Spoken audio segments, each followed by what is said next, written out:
80 or so percent of sleep apnea goes undiagnosed. In women, it's 90 to 95%. Whoa. Now, post-hike, you dropped about 100 points. Okay. Your testosterone continued to drop 45 days later. It's wild, 45 days, because I feel like you think, oh, if I take a week off, I'll be fine. 45 days, I was not fine. I thought I was eating one serving, 200 calories. It was like 3 servings, 600 calories. So that's a 400 calorie difference, which is, you add that up over time and you're like... That's your whole deficit. Yeah, there you go.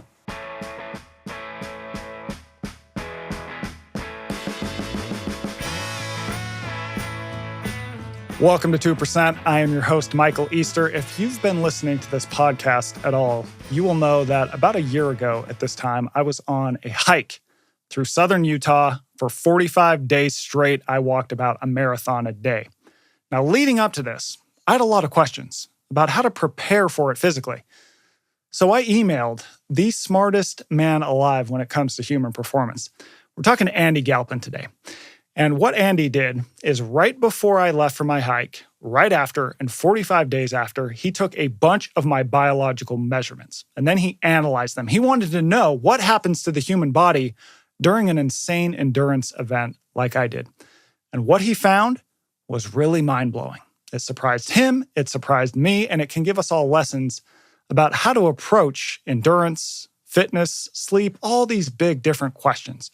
So we're not only going to talk about what he found via all of my blood, urine, etc. samples, but also what he's found working with the greatest athletes in the world. He's worked with MVPs, he's worked with Cy Young Award winners, he's worked with USC champions, and those lessons actually hold for the rest of us who aren't extreme athletes. So we're going to get into specific tactics that you can use in your daily life to live better, to eat better, to sleep better, to perform better, and just to be a more resilient human who can do anything life throws at you. So with all that said, we're going to bring in Andy right now. All right, Andy Galpin, thanks for coming on, man. It's a pleasure to finally be here. It's been a work in the making, but we're here. Absolutely. We made it work. All right. So here's what I want to start with. February 2025. I'm preparing to do this crazy 850-mile hike across Utah. And I want training advice. And so I email you and you completely disregard my request for training advice and you say, no, I want to study you, dude. You are going to be my lab rat. You want to find out what happens to a human during a through hike. So what did you have me do from there and why? Yeah, that's interesting. It's also classic Andy in the sense that when you ask question A, I'm probably going to give you answer B. So... there's tradition. You want training advice, and I just totally go somewhere different. But what I actually thought was going to be interesting about it was, we don't have a lot of scientific data about things like that. If you look at research and physiology, we traditionally have, obviously, tons of exercise stuff. But when you're like, I'm going to hike 800 miles, I'm like, well, actually, I don't know what's going to happen physiologically. So I wanted to do a full blood panel, get as many markers as we possibly could. We actually had a little bit even more of a bolder, ambitious program. Wanted to do full gut microbiome analysis and sleep and a bunch of other stuff. And so once we kind of started getting into the logistics of what it was going to take on your end, we had to pare that down a little bit. But what we ended up with is a pretty comprehensive blood assessment before, immediately after your hike, and then 45 days later. And then we got some stool samples along the way as well. Yeah. So to explain what this means for the listener and how this played out in my own life, lady shows up at my house at like 5:30 in the morning. I have to hand over to her, and this is a day before I left. I have to give her my stool samples, which is quite awkward, but she's done this enough that it was just like nothing. This is everyday work for her. I had to give her saliva samples from the day before. I had to give her a urine sample. And then she took an unbelievable amount of blood. There was 50 vials or something. And thankfully she had this super fast blood taking device that it was just like a NASCAR pit crew pulling it out of me. So what is the role of each of those samples? At the very top, we'll start off with blood. And this is nice because a blood draw, or blood chemistry is what we'll generally call it, will give you information on every organ in your body that has blood supply, which is all of them. And so we want to be able to complete that picture to not just look at something that is a byproduct or result, but then to go up the chain and say, okay, this was caused by A, B, and C. Yeah. And so we don't just want to look at things like inflammation. We want to also look at, okay, well, what caused the inflammation? What was the endocrine system doing? What was the immune system doing? What does your energy availability look like? What does your oxygen transportation look like? What are the micronutrients? What are the vitamins? What are the minerals? What are the enzymes, the metabolites? And I could go on with as much detail as you like there, but the blood will give us information on all that. So that's home base. Now, urine is similar, but it's more specific to metabolites, meaning we can see the end result of the breakdown. And that's critically important because it tells us actually different information, because a lot of the times the markers in the blood give us potential. They give us, kind of what's there. But if I know what was there, and then I know at the end what was left in the urine, then I can completely finalize that math equation, and we know 100% what happened. Then saliva tells us a different story, because we're actually getting some of the same markers, but we can cross-reference them, and we can start knocking off false positives and false flags. And then there's just some other markers that are better in saliva. Stool is the other part, because blood won't tell you much about. There's a handful of markers, maybe half a dozen, that can tell you a little bit about what's going on in the GI and gut microbiome. But the fastest way outside of like a camera or direct imaging is actually you get a stool sample. So if I had to summarize that all up, Michael, I would say we wanted to know as best as possible everything that was going to go on or in your body. Yeah, get as much as possible. So then I go out, I do the hike, 45 days, and it's about, I would say we averaged about 25 miles a day. A lot of elevation change, not on trails, so a lot of scrambling, all sorts of bullshit, frankly. We did have a few down days, so I had a couple days where we would, sleep in a hotel in a town, kind of recover. You have to restock your food and all that. Then I finish. Next day, lady comes back, takes it all again. I wait 45 days, and then she comes back again, takes everything. You get the data. You compare these 3 points in time before the hike, right after the hike, 45 days later. And what did you find? So there's a number of markers to look at, but just to pick a couple that maybe people are a little more familiar with. Probably the two biggest hallmark numbers in this are called hemoglobin and hematocrit. So these are the parts of your red blood cells that carry oxygen through your system. Very traditional response. This is kind of week one exercise physiology class. The more cardiovascularly fit, hemoglobin should go up. The lower the fitness, that goes down. And yours did increase. So it was pretty stable from pre to post hike, but then even actually at the 45-day mark, it went up. And so if you guys are familiar with this is like something in the neighborhood of 14.8, all the way up to like 15.2-ish range. So not huge improvements, but pretty mild. The second one is hematocrit, which is a percentage of your blood that is red blood cells. So it's a density marker, if you will. It showed us kind of the same trickling. Now, this is interesting because while we should see this in response to aerobic exercise, you wouldn't see this if you're in a low energy availability state. So if you're under caloried too much, and we particularly see this there's a thing called REDS, relative energy deficit, that's most prominent in young women or girls, but it can be in men as well. And so I was actually interested, like, what's going to happen here? Do you have enough to where your body will continue to give you red blood cell bumps? Because we also saw that too. When we looked at RBCs directly, red blood cells, those increased along the way. So we saw that, and then you actually physically reported, again, you felt great, energy-wise was good. And so your symptomology matched physiology. Okay. But then we can actually start to look at things like your, one of the hallmarkers of kind of like overload fatigue is your sodium-potassium ratio. Sodium-potassium are your primary electrolytes. Okay. But what people don't realize about them is they'll actually tell us stress load. The stress load was high. So your body was physiologically stressed. It resulted in it wanting to adapt and overcome. And so it ramped up red blood cells and oxygen carrying capacity.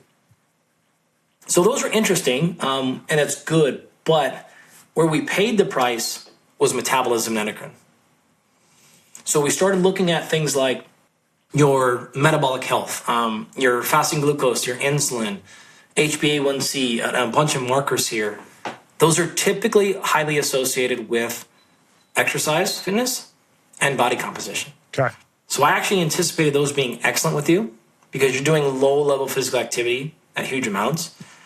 And they, for the most part, didn't like what happened. Okay. What does that tell you?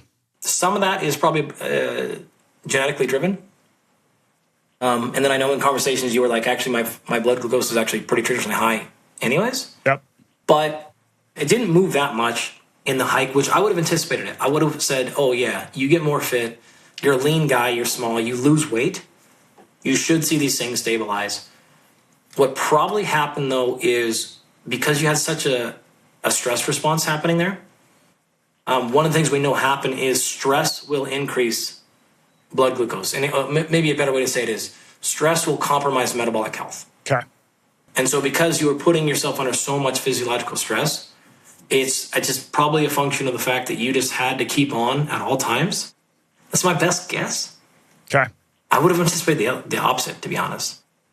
So I think this is a case of something's happening unique in your physiology that just doesn't, you're not the bell curve, man. Like you're not the normal person.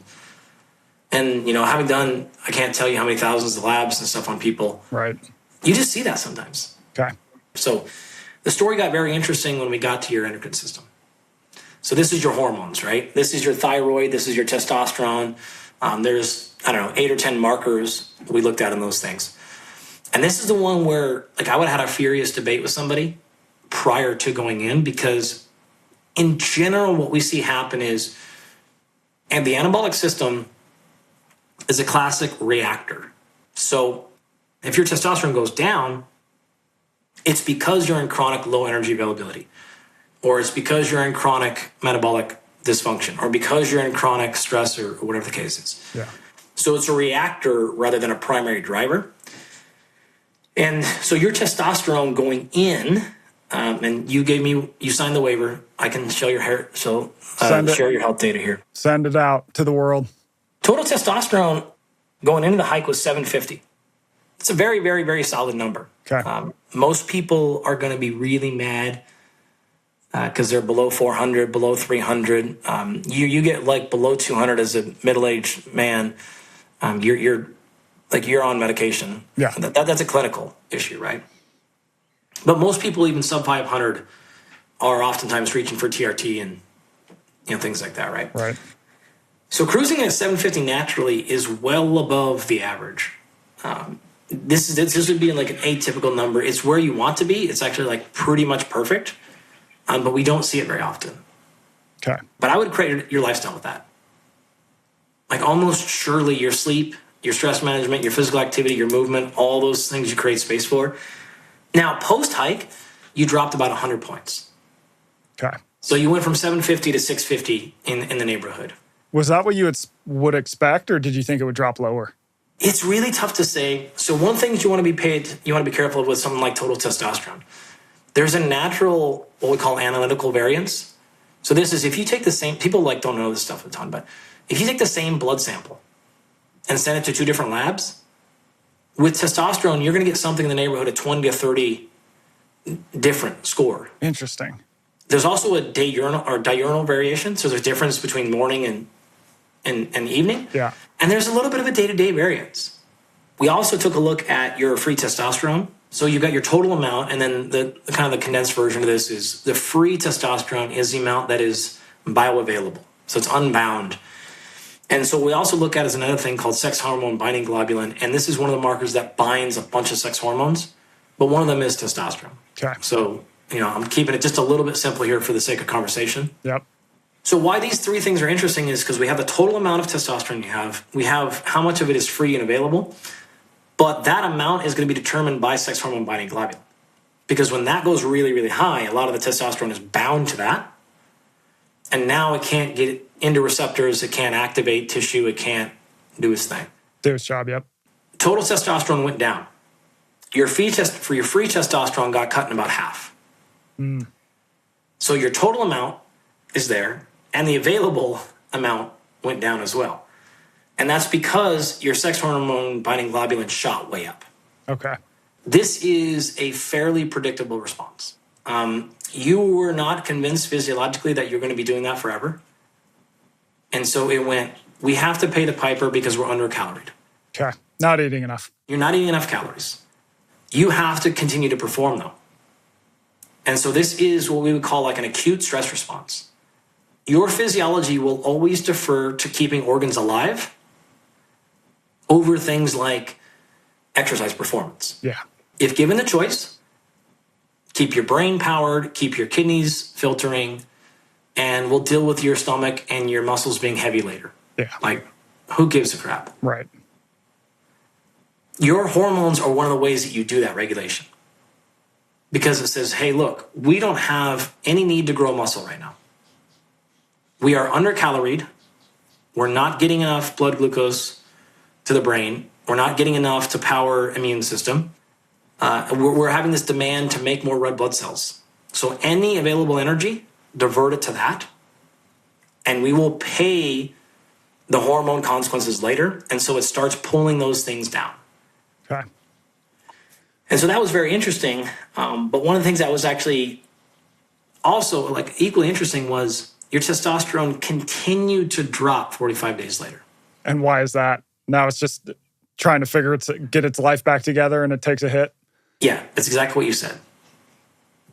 It's still a rebound. And I think the one of the lessons we can draw here from this stuff is you do something as challenging as you did, just because you slept better and you're finally eating food again, antioxidants came back immediately.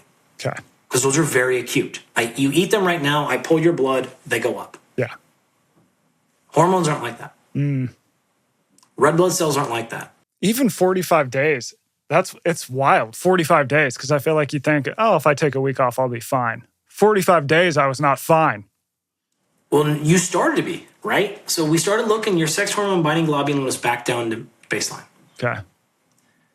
Your free testosterone went from, we'll just again call it 12 and a half to 6 post-race. Mm-hmm. By day 45, it was back up to 10. Okay. So the system is clearing there. But the last thing it's going to do is give you more total testosterone. Got it. The last thing it's going to do is add more muscle, right? And some of these processes are much longer. And so this is a month and a half. True overtraining takes months to recover from. So when people go, I did 3 workouts in a week or 3 workouts in a row, I feel a little down. Oh, I definitely overtrained. It's like, no, that's very rare. And in probably elite athletes. You could do an ultramarathon and you wouldn't be overtrained. Okay. You would be overreached. Got it. One thing I thought was interesting too is that a lot of my micronutrients like vitamins, minerals, those had all crashed. And I went in thinking, oh, if I just eat a bunch of these fortified energy bars, like I ate these things called Big 100 bars from MedRx. They're like 500 calories. And you look at the vitamin and mineral list and it's like 100, of your daily value. So I thought I was good there. Meanwhile, the guy I was hiking with, he had this whole litany of pills that he brought in, like supplements. And I would just laugh because he'd be sitting at camp, like organizing them. I'm just like, what are you doing over there, man? We're on this crazy hike and blah, blah, blah. Turns out I was wrong. I should have been doing what he did. So you were like, if you could do it in this again in the future, you should have been supplementing because even having all that fortified food was just not enough. So that was the second to last important thing here is the way you kept red blood cells up is you started robbing all vitamins and mineral in your system. Yeah. So, the theme we've been on here, it's exactly what happened. And the way you continue to keep the vital stuff alive is you start ripping down vitamins and minerals. And so most of those markers for you just fell off a cliff. Mm-hmm. If you would have, I'll say it this way, if you would have ate the exact diet you ate for 45 days at home, not hiking, I bet you would have held on to most of these things. Okay. But you also got to remember, you're hiking all day long. So it's the additional expenditure that you didn't calibrate for. So the vitamins and minerals you got in those bars were probably enough for a steady state. So one of the things that I thought was interesting is when I first called you asking for fitness advice, which you ignored and put me on a study, you said one of the reasons you wanted to do this study is because you go, when I work, people I work with day to day, I know what to expect. I know exactly how to get them healthy. But with you, I have no idea. So the question is, what do you see with most people who are active, and what do most people need? I'll answer this in two parts because, again, the lived experience of it is real. Yeah. We have worked with the highest performers in the world, every sport you can imagine, the Cy Young winners, the Hall of Famers, the biggest contracts, the most famous CEOs, musicians, actors, all that stuff. And I can genuinely tell you, the basic 80% is where we get 95% of our wins. I mean, I can give you names, and I can tell you, yes, these people that have done these things and broken major sports records, it is stress management, diet, exercise, light, social relationships, connection. Like it is the playbook. Yeah. That said, it is also true.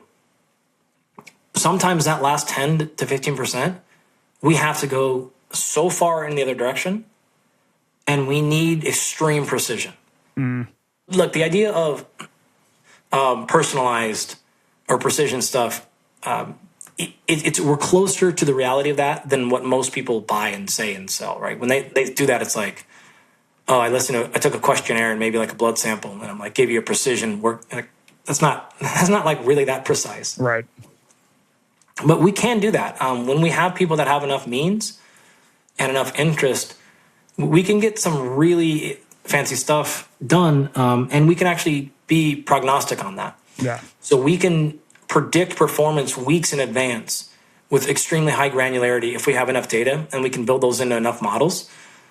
So if it sounds like I'm talking out of both sides of my mouth, I am on purpose, right? Because we have both of those people. We legitimately, that is a real thing, and we have, again, the best in the world in a number of sports right now. And that's what we do. That's legitimately what happens. Yeah. And then we have those people's teammates, and we're still like, yo, take a picture of your lunch and text it to me. Good. Like, Yeah. okay, like we have vegetables today. Yeah. On one hand, you might have a rock star who's like, dude, you just need to chill out a bit. You need to sleep more. Good. And then on the other hand, you have this super elite athlete where you're tweaking something hyper specific so you can get 5 seconds off of a time. And that's the difference between setting a world record or not. Yeah, 100%. And it's I also want to be clear, it's not even necessarily, like we call these people high performers, but it's not athletes only. Yeah. We have this with people that are running companies, that are government officials, that are whatever, and they're just going, either I've been through the basics. And sometimes people haven't really been through the basics. They say that, but it's like you're cutting corners here, there, and there. But a lot of times they have. And now it's just like, I need that next level of granularity. And they're not listening, they're always looking for that last 1%. But they are going, but I'm still dealing with these 2 a.m. waking events. Or I'm still dealing with this diarrhea all the time out of nowhere. Or like whatever the case is. So what we generally try to do with everybody is we like to start, I mean, you went through like a taster of what we like to do. Yeah. But my philosophical approach is collect an enormous amount of data at the beginning and then be very specific and precise with what you're testing past that and your protocols. So I don't like to have to give people, it's like, okay, here's your yoga routine and your meditation and your nutrition. And you're just like, you overwhelm almost the best, even all the best athletes. Like they can't do all that stuff. Yeah, way too much.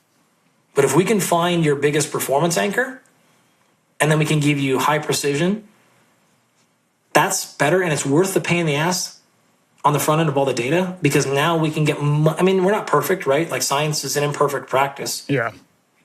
But we can get much closer. What's much more likely to be the thing that's going to cause the biggest needle mover for you. Yeah. So we have some people where I'm like, we'll do tons and tons of stuff on them, and we come back and we're like, okay, you need a new pillow, a multivitamin, and a therapist.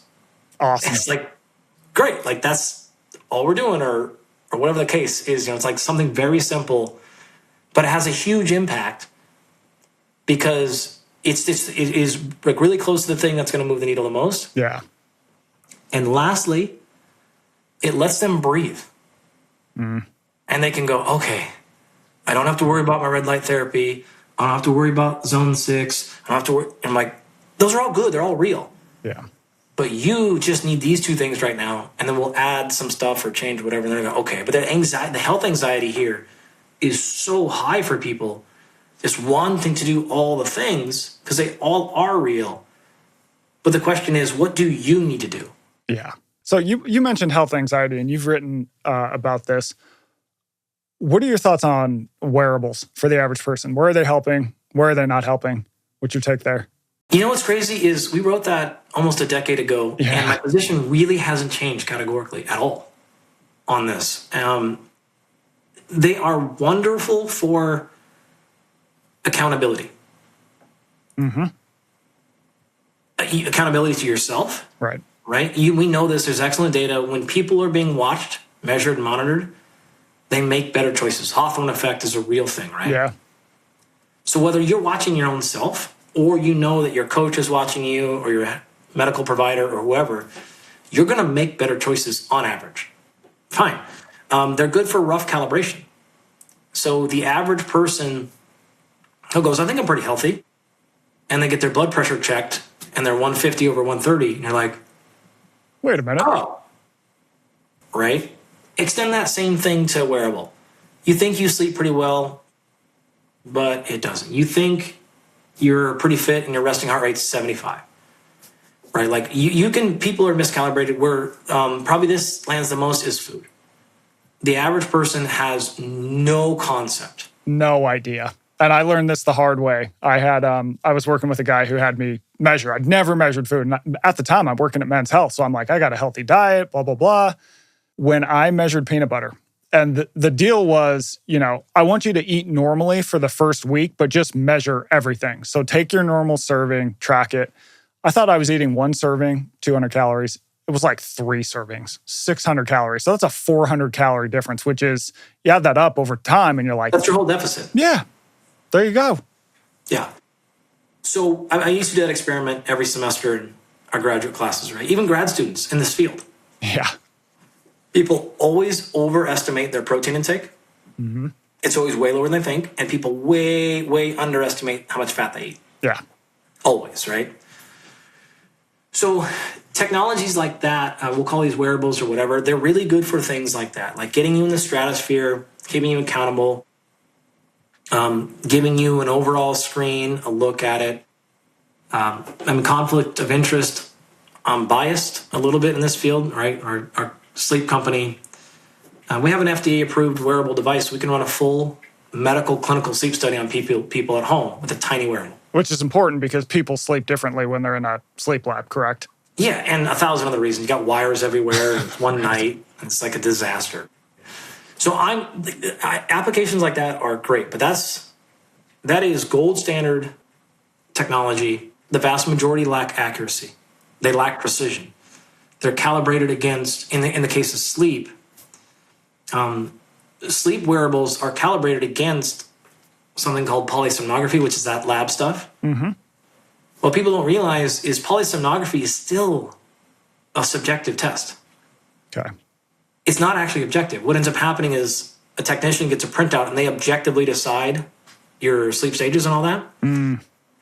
And there's only like an 80% agreements between sleep technicians on those scores. Oh, wow. So then if you're using a device that is 80% good about predicting 80% agreement, you're actually like 60-some percent. Mm-hmm. So again, not horrible, but if you're freaking out trying to take your deep sleep from 1:20 to 1:40 on a device that we know is calibrated against the average, which is probably not the person you want to be, it's 60% agreement. It lacks precision. It's like you start filling in the blanks here and you're like, now we're going to take a high-powered pharmaceutical that interacts with your brain based on that? Like, this is when we'll start to say, like, pause. Like, you're not going to work out today because, no offense, but like a $300 consumer wearable that's in 100 million people, like, they're not optimized for performance. They're optimized for battery life. They're optimized for aesthetics and what they look like on your wrist. They're optimized for... Great. So it's not anything negative, but it is really, truly understanding what these things are built for, how they can be used. So we'll use all those wearables. Yep. We don't make really important decisions with them. Yeah. But we'll use it as, hey, we ran this gold standard test. And now we can actually maybe this is a little bit easier way for us to track progress. We do the same thing, for example, with muscle, right? So we might just have you take pictures every day or use a skin fold test, right? Or just measure how big your arms are, your waist size. Okay, fine. As a day-to-day at-home thing, we're going to get a rough idea of progress, all right? We're going to be able to visually see stuff. But then maybe once or twice a year, we'll run a full-body MRI, and we can create a 3D digital twin of 140-plus muscles on your body. Okay. I can't do that every day or every week. Sure. Right? So the wearable side of the equation lets us calibrate against the gold standard, and now we know, hey, is this number going up? Is this number going down? It's probably likely to be true because we calibrated it against some gold standard.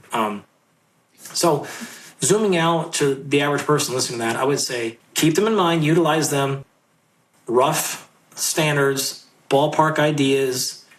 But once you get past that and we become compulsive or overly precise, we can't treat an imprecise object as a precision tool. That's where the problem comes in. So outside of that, because I know I'm often quite negative on them, I will acknowledge that in general, democratization of health is fucking awesome. Yeah, totally. It's a really cool thing. And I'm really, really, really happy this stuff exists and people can have more control over their health and they're only going to get better. Yeah, my sense on wearables is that, especially for people who are currently sedentary, have no clue what's going on in the least, having that number in the morning, that step count looking at you at the end of the day, you go, I mean, some people really have no idea how many steps they take a day. And when they go, oh my God, 3,000, maybe I should take a walk every now and then. That's a good boost. I think where issues start to happen big picture is when you have people who sort of have a clue what they're doing. They're already doing a lot of healthy stuff and they see a slight number shift and then they get worried about it and they don't work out or they deviate from the plan because it says, oh, today you're really ready for workout or XYZ. And then people start to get neurotic about it and obey by the number rather than sort of taking a big picture look at all these other things going on. No, exactly. What have you found are the main differences between what a pro athlete needs versus the average person? Are there big differences? It's not nearly as much as you think. It honestly, it's only at the fringe, right? It's okay, great. When we're trying to get, we've got a pretty good roster of pitchers in the Major League Baseball right now. So great. We have to do some specific motion capture with those guys where we're analyzing their pitching mechanic. I don't do that with a normal person, right? Yeah, totally. But if you look at 98% of the other stuff we're doing, again, we're looking at high fidelity sleep, nutrition, mental health, focus, vision, agility, injury resilience, tissue quality. In fact, I do this quite often, but if I were to lay out the 20 or 25 or 30 most relevant health factors for longevity, you wouldn't know if I was talking about one of my athletes or one of my executives. Interesting. The only difference would be okay, this dude needs to be able to sack a quarterback. Yeah. And this guy needs to be able to hop on a different plane every 3 days. But our athletes do that too, right? Yeah. Our baseball players are on the road. So it's really super similar. Cognition, memory, word recall. They're really, in some sports you get away with it, but you can't be good in the NFL if you're not extremely sharp cognitively. If they can't, their pattern recognition is so sharp. Yeah. And their anticipation, and we test all these things like ocular metrics on people, their vision and eyes and anticipatory response, they're off the charts in the NFL. Interesting. And you contrast that to baseball, from a hitter's perspective, if your vision isn't elite, you aren't Major League Baseball. Yeah. But I don't have to have your VO2 max higher than 20. Yeah. I just don't need it to be high, to be candid. Body fat is much higher in baseball players, especially in pitchers. So you start to get some little specificity things in there. But on aggregate, if I plopped you down one of our comprehensive programs, you wouldn't tell me if this is for a 35-year-old woman who's dealing with PCOS and that, or one of our 72-year-old guys trying to run another triathlon. We're fill in the blank anywhere in between. Somebody who's operating 6 companies across 4 continents. Like, you really wouldn't see that much of a difference outside of looking at like, okay, this guy's going to train 2 or 3 times a day. Yeah. This person's going to train one. But we're trying to go for the stuff like, can we be in nature? Can we have some sensory downtime? Can we drink clean water? Can we get out of any pollutants? Sleep, engagement, purpose. Like, it's honestly all really quite simple. What have you learned with absolute rest? Like, what's the thing that moves the dial most for people with sleep? So I can answer this because it's all over the place. Yeah. We have done thousands and thousands of different unique interventions with people there, like thousands. Yeah. Categorically, number one, if you have a true clinical sleep disorder, 80 or so percent of sleep apnea goes undiagnosed. In women, it's 90 to 95%. Whoa.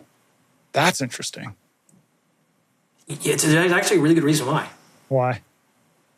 Like, well, think about it. When you think about sleep apnea, what are the visuals that pop in your head? 55-year-old, balding, overweight guy, maybe smokes. You don't think of a 27-year-old, 130-pound girl. No. But they have it just as much. Yeah, interesting. So women tend to associate sleep problems with hormones, with energy, with mental health, with anxiety, with fill in the blank. Mm-hmm. They don't even remotely think it's possible they have sleep apnea. Yeah. So they never get checked. Men don't either. They're just as bad. But if you're a 36-year-old woman who's 165 pounds and you're snoring, no one goes, oh, you fat slob. Like, where you say that about a dude, you totally say that about a dude. Like, 265 pounds, like, you're fat. That's why you have apnea. Yeah. So they just don't think about it at all. So they never get tested. They just go, oh, it's my period. It's my, fill in whatever things. And it's not untrue, but it's also very potentially true that you have legitimate clinical sleep apnea. Mm-hmm. That's just apnea. There's all kinds of other clinical sleep disorders. They're common, and again, in most people, they just go undiagnosed for a variety of reasons. So my first answer to that is, if you have something clinical, get that addressed. Yeah. And you'll be stunned at the downfall of that. Past that, I'll skip over what I'll call sleep hygiene. It's all true, but you've all heard this, right? Cold, dark, don't have your phone in the room, don't drink caffeine after, noon, blah, blah, blah. Those things are all real. Like, they will move the needle big time. But I'll go to things that are like a little more interesting that people don't tend to think about as much, where we will consistently see people not appreciating circadian timing. So this is everything from their own system, right? Mm-hmm. So their chronotype is what we'll call that. Some people are just really insensitive. They don't really realize, like, hey, you're actually a morning person. Yeah. And I know your wife is up at night, but you shouldn't do that anymore. Yeah. You're off time. They don't pay attention to the fact that they're waking up at different times on different days. So even one of the things that's a pretty consistent finding is, even if the total amount of time is the same, but if you're sleeping in different windows, mm-hmm. this will give you more perceived fatigue. Interesting. And grumpiness and other issues than the opposite. Yeah. So there's things like that. There are things in their environment, physical environment, like air quality and dander and pollen and CO2 concentrations that people aren't, paying attention to that much. The world, are you familiar with the sky globe? Oh, is this light? The world is physically brighter than it's ever been. Yeah. Because what actually is happening is all the light that we're having on hits the clouds and comes back to Earth, mm-hmm. and continues to keep our world physically brighter than it's ever been. It's louder than it's ever been. Right. If you look at reports and numbers of people and sleep quality in cities, it's not good. Yep. So we have this combination of everything working against us. The way that we will say it to be as aggressive as possible is the sleep environment has never been under bigger attack. Mm-hmm. You know, when we were kids, we didn't have to work that hard at sleep. Right. But we lived in a different world. Yeah. We just have to come to that reality of like, and so it's like, I'd like to be the nature guy too and be like, well, let's just like revert back to nature. But you don't live in that environment anymore. Right. You got to do some things that you wouldn't have now that you're in this machine. Mm-hmm. So those are all really common ones. And there's so many solutions out there, which like the common ones I like to use are, if you go back to apnea, this because it's so prevalent. When people think apnea, they also think, okay, great. I either have to go on a medication or I have to get a CPAP machine, right? Which is that big Darth Vader mask that right. you know. Yep. And everyone goes, I'm not going to go get tested because all they're going to do is put me on drugs and I don't want to do that. Or they're going to give me a big machine. I'm not going to use it. My wife hates it or my husband hates it. There's tons of research on EMST devices. So, in fact, this actually came from one of my favorite studies here was a paper on didgeridoo players. Okay. You familiar with the didgeridoo instrument? That Australian, like, yeah. So what they started looking at is people who played, and I think it was like a 6 or 8 week intervention, and they did didgeridoo or nothing, and surprise, surprise, surprise, sleep apnea dramatically reduced after a couple of months of playing the didgeridoo. And why is that? They're called EMST devices. Okay. You can buy them on Amazon for $20 to $60. Okay. These are expiratory muscle strength training devices. Well, you have to brace your core and you have to expire air at high velocity, at high force, under control for a long period of time. Yeah. You're strength training your diaphragm and your intercostals. That's awesome. And they're super weak. They're super weak in most people, right? Because they're just like, you don't exercise. Right. People don't realize that expiration is passive at rest. Like right now, when you and I are doing this, you will use your intercostals, the muscles between your ribs and your diaphragm. You'll contract them to open up your thoracic your thoracic cave there, right? That changes the pressure between you and the outside world so the air flows in. Then all you have to do is stop contracting. And because those muscles have been stretched, they go back to the resting state. Mm-hmm. So expiration at rest is passive. You stretch a rubber band, it goes back. You stretch a rubber band, it goes back. But at high levels of physical exertion, expiration becomes active because you can't expire the air fast enough passively. Mm-hmm. So you let the rubber band snap, but then you also squeeze those muscles down. So if you don't exercise, or you don't exercise at a high ventilatory rate, this means you're breathing heavy and hard, then those muscles become weak.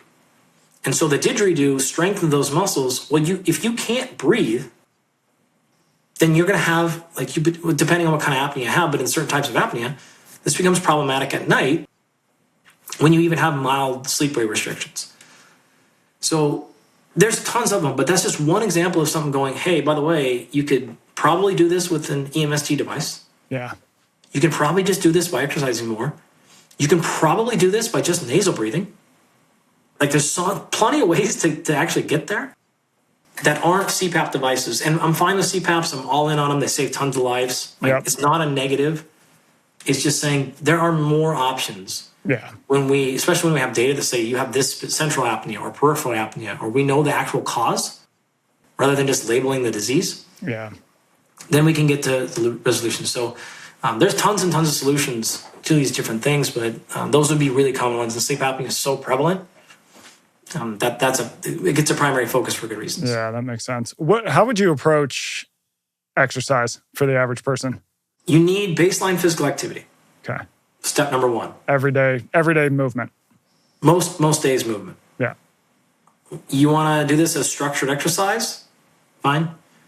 You want to do this as, you start doing the stairs more, and great. You want to do this as standing desk or re-engineering your life a little bit, do more walks. I mean, there's so many more ways to get into this, but you got to pick one of these paths. Right? Yeah, and follow it. Then you need something that takes you to a higher heart rate once a week. Okay, once a week.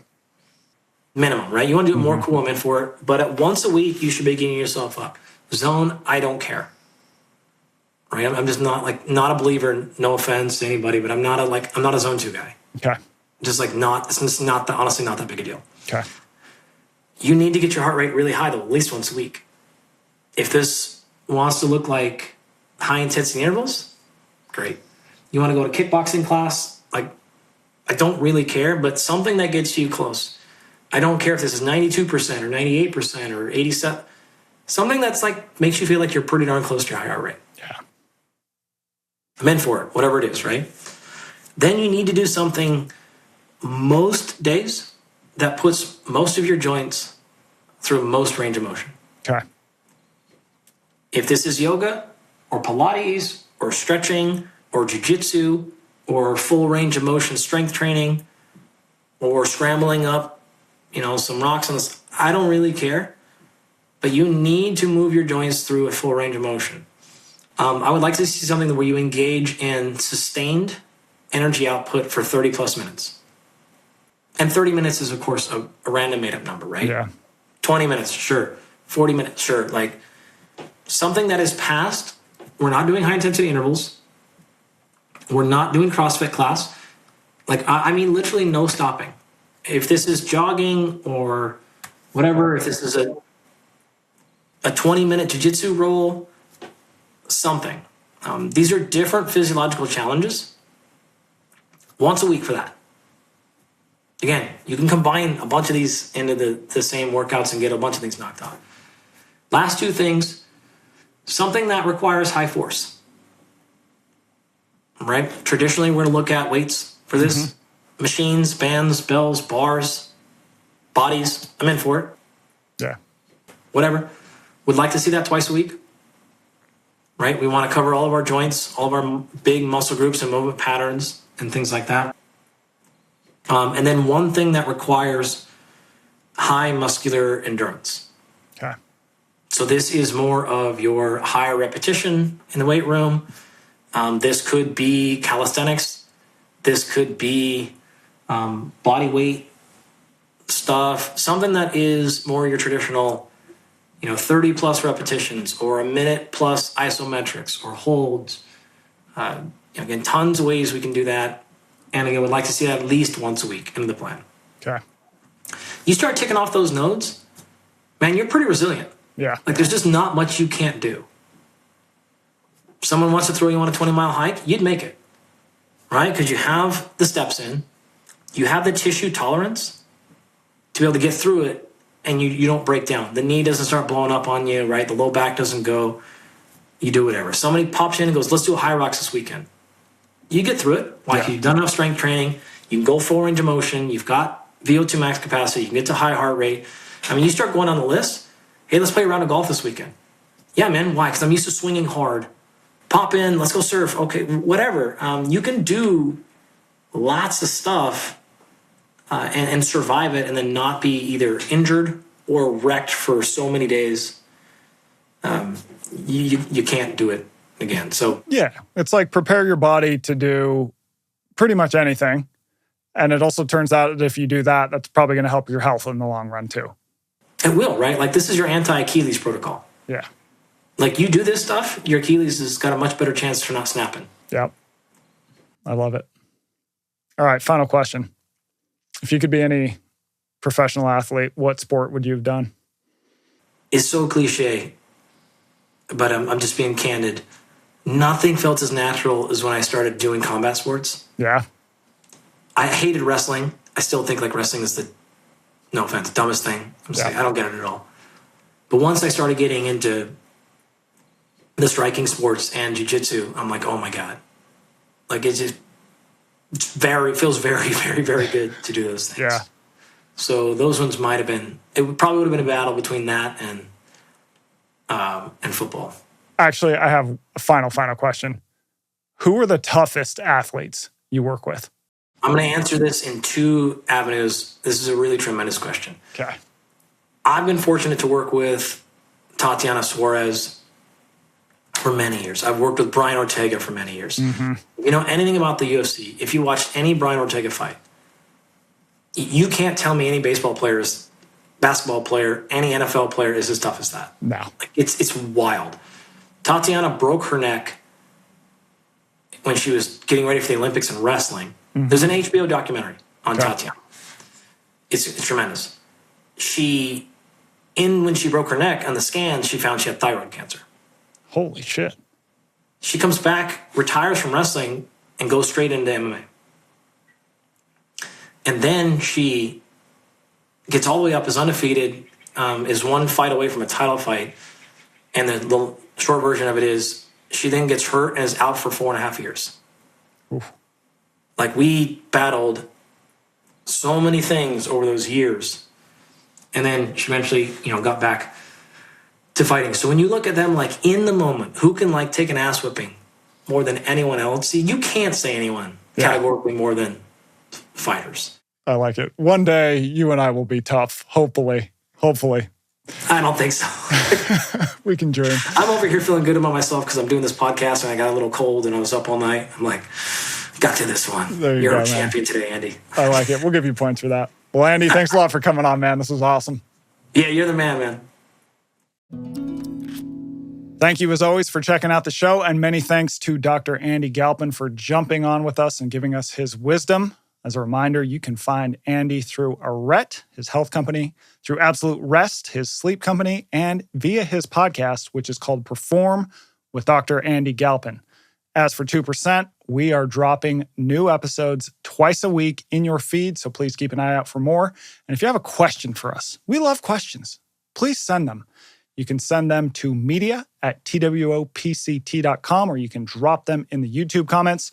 Even better, if you want to give us a voice memo as your question, or even in a video, we would love to have that, and we will try to answer as many questions as humanly possible. And of course, as always, our request, please subscribe. It absolutely helps us. It is important. And with all that said, as the final reminder as we close out the show, as we always will, have fun, don't die.